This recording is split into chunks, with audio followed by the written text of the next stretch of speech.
आजच्या एपिसोडमध्ये आपण क्लास 8 मॅथ्समधील सेकंड चॅप्टर पाहणार आहोत, जो आहे पॅरलल लाईन्स अँड ट्रान्सव्हर्सल. आजच्या एपिसोडमध्ये आपण पाहणार आहोत what are the parallel lines. Parallel lines म्हणजे काय, व्हॉट इज ट्रान्सव्हर्सल, ट्रान्सव्हर्सल म्हणजे काय किंवा ट्रान्सव्हर्सल आपण कोणत्या लाईनला बोलतो. त्याचबरोबर what are the angles made by transversal. तर दोन पॅरलल लाईन्स आणि एका ट्रान्सव्हर्सलमुळे कोणकोणते अँगल्स तयार होतात हे 3 पॉईंट्स आपण आजच्या एपिसोडमध्ये पाहणार आहोत. जर फर्स्ट चॅप्टरमधील कन्सेप्ट तुमच्या क्लिअर झाले नसतील तर फर्स्ट चॅप्टरच्या एपिसोडची लिंक मी डिस्क्रिप्शन बॉक्समध्ये प्रोव्हाइड करेन, तुम्ही चेकआउट करू शकता. तर चला मग व्हिडिओला स्टार्ट करूया. So students, our second chapter in class 8 maths is parallel lines and transversals. So our first point is parallel lines. So what are the parallel lines? The lines in the same plane which do not intersect each other are called parallel lines. तर अशा दोन lines ज्या same प्लेनमध्ये असतील आणि त्या एकमेकांना intersect करणार नाहीत किंवा इंटरसेक्ट करत नाहीत, अशा दोन लाईन्सला आपण बोलणार parallel lines. For example line L आणि लाईन एम ह्या दोन्ही लाईन्स सेम प्लेनमध्ये आहेत, त्याचबरोबर त्या एकमेकांना इंटरसेक्ट कुठेच करत नाही. तुम्ही बघू शकता ह्या दोन्ही लाईन्स एकमेकांना इंटरसेक्ट करत नाही आहेत, म्हणून ह्या दोन्ही लाईन्स ह्या पॅरलल आहेत. तर लिहिताना आपण असं लिहिणार line L is parallel to line M. ह्या दोन लाईन्स म्हणजे हे इंडिकेट करतात किंवा हे दाखवतात की लाईन एल आणि लाईन एम ह्या दोन लाईन एकमेकांना पॅरलल आहेत. Okay. So our second point is transversal. So what is mean by transversal? If line intersect given two lines in two distinct points, then that line is called transversal of those two lines. तर ह्या फिगरमध्ये तुम्ही बघू शकता line एलने line M आणि line एनला point A आणि point बी मध्ये अशा दोन वेगळ्या पॉईंट्समध्ये इंटरसेक्ट केले, म्हणून line L is transversal of line M and line N. Okay. So इथे काय झालं आहे, लाईन एम आणि लाईन एन ह्या दोन लाईन्स आहेत. तर लाईन एलने लाईन एम आणि लाईन एनला दोन वेगवेगळ्या पॉईंटमध्ये इंटरसेक्ट केलं आहे, म्हणून line L is transversal of line M and line N. So students, our third point is angle made by transversal. So इथे ट्रान्सव्हर्सल एल आहे आणि इथे दोन लाईन्स आहेत, एम लाईन एम किंवा लाईन ए बी और लाईन सी डी और line N.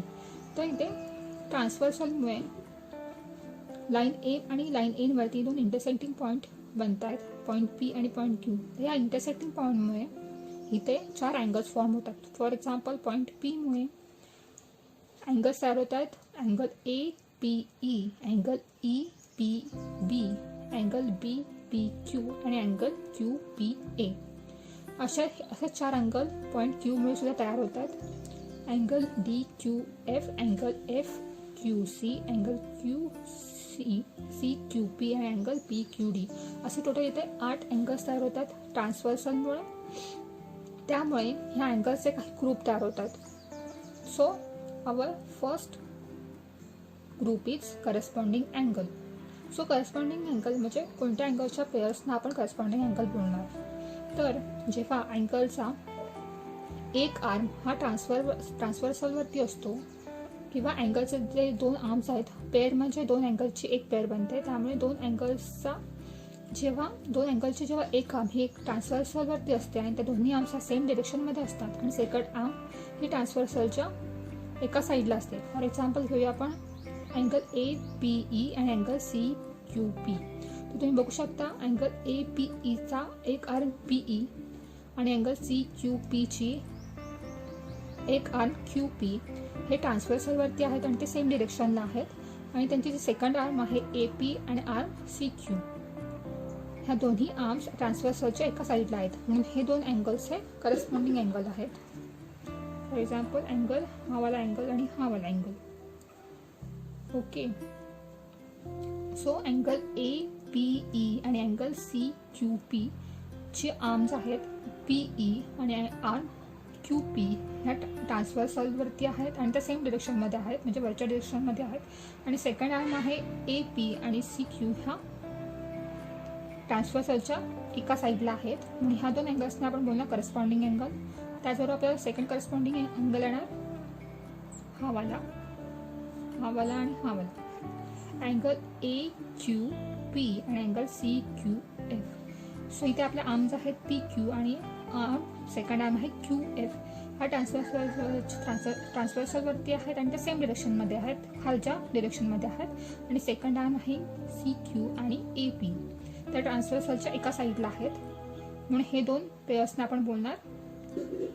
For example angle APQ आणि अँगल CQP ह्या अँगलच्या पेयर्सना आपण बोलणार करस्पॉन्डिंग अँगल.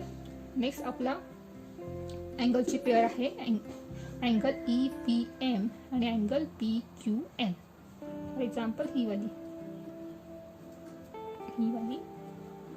ओके, सो हे दोन करस्पॉन्डिंग अँगल आहेत. त्याचबरोबर ही खालचा जो अँगल आहे अँगल MPQ आणि अँगल DQF ही सुद्धा करस्पॉन्डिंग अँगलची पेयर आहे.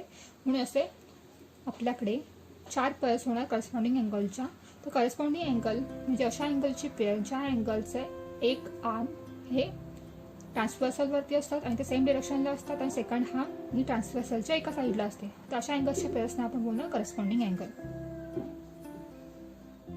सो फ्रेंड्स, आपला नेक्स्ट पॉईंट आहे इंटेरियर अँगल्स. तर इंटेरियर अँगल्स म्हणजे कोणत्या अँगल्सच्या पेयरला आपण इंटेरियर अँगल्स असं बोलणार. तर इंटेरियर अँगल्स म्हणजे असे अँगल्स जे ट्रान्सव्हर्सलच्या एका साईडला असतात आणि ते लाईन्सच्या आतमध्ये असतात. फॉर एक्झाम्पल अँगल APQ हा वाला अँगल आणि अँगल CQP हा वाला अँगल. तर हे दोन अँगल्स ट्रान्सव्हर्सलच्या एका साईडला आहेत आणि ते दोन्ही लाईन्सच्या आतमध्ये आहेत, म्हणून अशा अँगल्सच्या पेयरला आपण बोलणार इंटेरियर अँगल.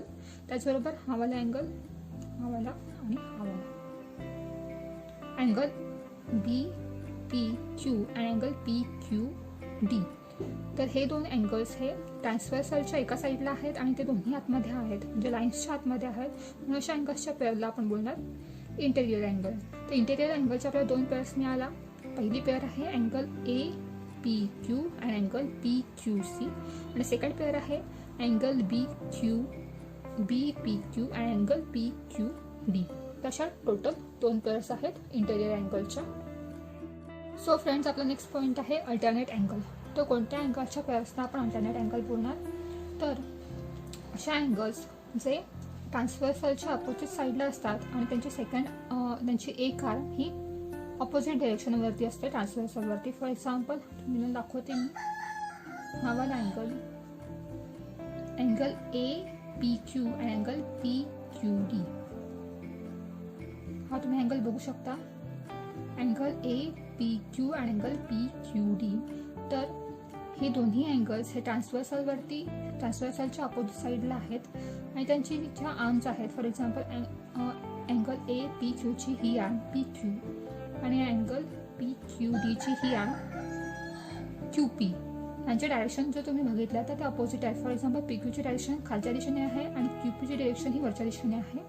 तर अशा अँगल्सच्या पेयरना आपण बोलणार इंटेरियर अल्टरनेट अँगल्स. तर इंटेरियर अल्टरनेट अँगलची आपल्याला सेकंड पेयर आहे BPQ आणि PQC हा वाला अँगल. तर ह्यांना इंटेरियर अल्टरनेट अँगल्स का बोलतात, कारण ते लाईन्सच्या आतमध्ये आहेत, म्हणून त्यांना इंटेरियर अल्टरनेट अँगल असे बोलणार. तर तुम्ही बघू शकता अँगल BPQ आणि अँगल PQC हे दोन्ही अँगल्स हे ट्रान्सव्हर्सलच्या अपोजिट साईडला आहेत आणि अँगल BPQचे आर्म PQ ही खालच्या दिशेने आहे ट्रान्सव्हर्सलवरती आणि अँगल PQC और अँगल CQPची आर्म ही ट्रान्सव्हर्सलवरच्या वरच्या दिशेने आहे QP ही आर्म. त्यामुळे अँगल BPQ आणि अँगल CQP हे दोन किंवा ह्या पेयरला आपण बोलणार इंटेरियर अल्टरनेट अँगल. तर आपला नेक्स्ट टाईप आहे exterior alternate angle. Exterior angles म्हणजे लाईन्सच्या जे बाहेर आहेत अँगल्स आहेत, तर अशा अँगल्सना लाईन एम आणि लाईन एनच्या ज्या बाहेरचे अँगल्स आहेत अशा अँगल्सना आपण बोलणार एक्सटेरियर अल्टरनेट अँगल. तर एक्सटेरियर अल्टरनेट अँगल आपण बघूया. हा वाला अँगल EPA आणि अँगल हा वाला DQF. तर हे जर आपण अँगल बघितले तर ते लाईन्सच्या वर आहेत किंवा लाईन्सच्या बाहेरच्या बाजूने आहेत आणि ते ट्रान्सव्हर्सलच्या ऑपोजिट डिरेक्शनने आहेत किंवा ऑपोजिट साईडला आहेत. म्हणून हे दोन अँगल्स आहेत एक्सटेरियर अल्टरनेट अँगल. आणि आपली सेकंड पेअर आहे हा वाला अँगल EPB आणि अँगल CQF. तर हे अँगल हे ट्रान्सव्हर्सलच्या ऑपोजिट साईडला आहेत आणि ते लाईनच्या बाहेर आहेत, म्हणून ह्या पेअर्सना आपण बोलणार एक्सटेरियर अल्टरनेट अँगल. त्यामुळे इंटेरियर अल्टरनेट अँगलच्या 2 पेअर्स आहेत, त्याचबरोबर एक्सटेरियर अल्टरनेट अँगलच्या 2 पेअर्स आहेत.